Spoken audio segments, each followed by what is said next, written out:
Current price 14.18 USD. Intraday movement down 0.38 points, representing a decline of 2.64% on the session so far. If you are looking at the screen right now, staring at that red candlestick on the chart for Paramount Skydance Corp, ticker PSKY, you are witnessing one of the most aggressive, high-stakes poker games in the history of modern media, and the market is blinking. The expectation heading into this week was stability. Investors believed that after the Skydance merger finally closed, the drama was over, the dust would settle, and the new leadership under David Ellison would focus purely on trimming fat and optimizing the content engine. The narrative was supposed to be about efficiency, about right-sizing the legacy behemoth for a streaming-first world. That was the script everyone on Wall Street had written in their heads. But the reality? The reality is an absolute bombshell that has completely shattered the idea of a quiet consolidation phase. Instead of bunkering down, Paramount Skydance has gone on the offensive with a level of ferocity that, frankly, scares the conservative money on the street. The company has officially launched a hostile takeover bid for Warner Bros. Discovery, putting a massive $108 billion enterprise value on the table to snatch the entire company away from a competing partial bid by Netflix. This is why the stock is down 2.64% right now. It is not because the business is failing today. It is because the market is suddenly pricing in the colossal risk of a winner-takes-all war that could load this company with debt just as it was trying to clean up its balance sheet. You are seeing a classic fear reaction. Institutional capital is risk-averse, and a hostile takeover battle is the definition of unquantifiable risk. Let's look closer at the tape action we are seeing this morning. The stock opened at 14.42, already gapping down from the previous close, and immediately faced selling pressure that pushed it down to a low of 13.53, before finding some buyers willing to step in at those support levels. Volume is heavy, tracking significantly above the 10-day average, which tells us this isn't just retail panic. Big blocks are moving. The smart money is trying to calculate whether this aggressive expansion strategy is a masterstroke that creates the ultimate media monopoly or a reckless gamble that creates a debt-laden zombie. When you see a drop of nearly 3% in a major conglomerate like this on news of an acquisition offer, it usually signals that shareholders are worried about dilution or the sheer cost of the capital required to close the deal. We know that financing is lined up with major players like Apollo and Citi, but debt costs money, and in this macroeconomic environment, servicing that debt eats directly into free cash flow. That is the tension fueling today's sell-off. The market wants safe, steady growth, but Ellison is offering them a volatile, empire-building crusade. It is a clash of visions, and right now, the sellers are voting with their feet. Contrast this volatility with something like Tesla stock, which often moves on sentiment and future promises of technology. What we are seeing with PSKY today is different. It is not speculative fervor. It is hard-nosed arbitrage and balance sheet calculus. The traders on Robinhood might be looking at this dip as a buying opportunity, seeing the potential for a media superstock.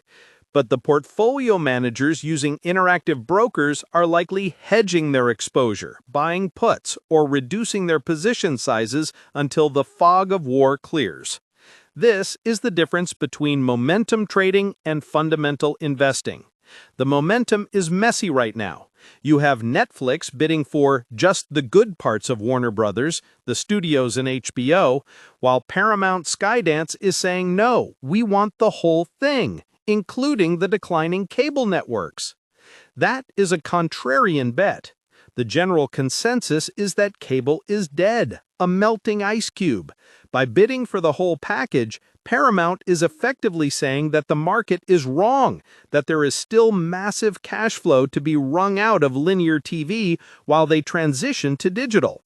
It is a strategy that requires nerves of steel, and frankly, it's the kind of move that either builds a dynasty or ends in bankruptcy. There is very little middle ground here, and that binary outcome is terrifying to the average pension fund holding this stock. To understand why this is happening, you have to look at the broader landscape of online investment and how the media sector fits into a modern portfolio. For years, investors have been told to dump legacy media and pile into pure-play tech like Nvidia stock or big tech ecosystems like Apple stock.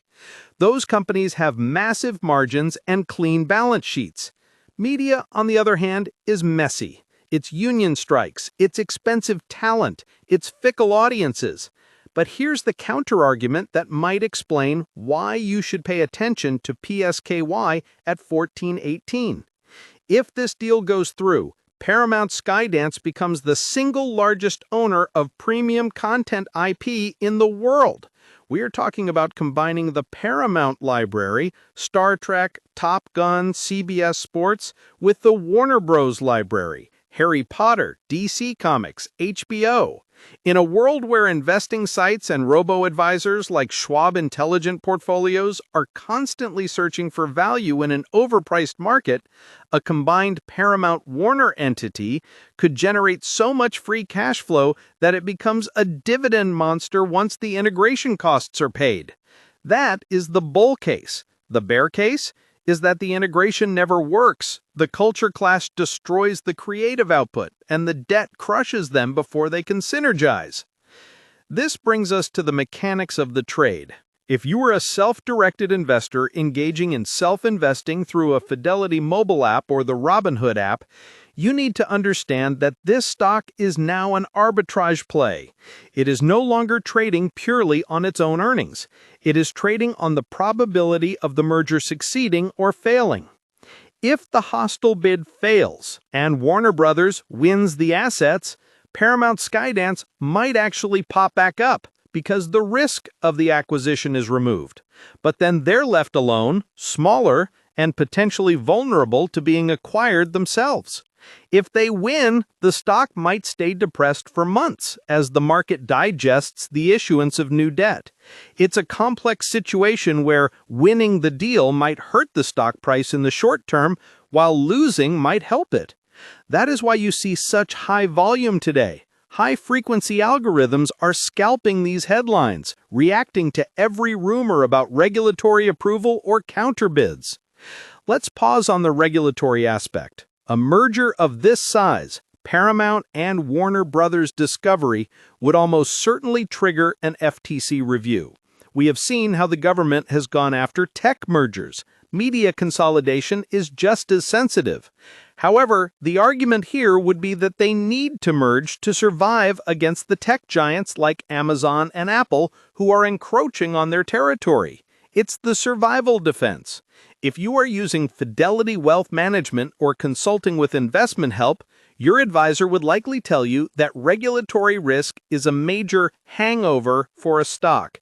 It caps the upside, because even if the business performs well, there is a dark cloud of will they, won't they hovering over the price for 12 to 18 months. That's dead money for many investors. Yet for the aggressive trader, this volatility is a playground. Now let's pull back and look at what Paramount Skydance actually is today, fundamentally. Before this merger mania, the company was already a massive operation. It operates through three main segments: TV media, direct-to-consumer, and filmed entertainment. The TV media side includes the CBS television network, which is still the most watched broadcast network in America. That matters. Advertisers still pay a premium for live sports and massive reach, something online investing platforms and digital ads struggled to replicate with the same simultaneous impact. Then you have the cable networks, MTV, Nickelodeon, Comedy Central, BET. Yes, the subscriber numbers are dropping as people cut the cord, but these networks still throw off billions in cash. The direct-to-consumer segment is where the future lies: Paramount Plus and Pluto TV. Paramount Plus has been growing, but it has been expensive to build. The merger with Skydance was supposed to bring in David Ellison's tech-savvy approach to fix the churn problem, where users sign up for one show and then cancel. Skydance has a strong history of producing high-action global hits. The idea was to infuse that blockbuster DNA directly into the Paramount streaming engine. But here's the twist that relates to SoFi Invest users and the younger demographic. The Skydance part of the name implies a bridge to gaming and interactive media. Skydance has a strong interactive division. In a world where kids spend more time on Roblox and Fortnite than watching linear TV, having a gaming arm is essential. This is where the synergy with Warner Bros. Would be fascinating. Warner has a huge gaming division. Think Hogwarts Legacy. Combining Skydance's interactive team with Warner's gaming IP could create a revenue stream that rivals the movie business.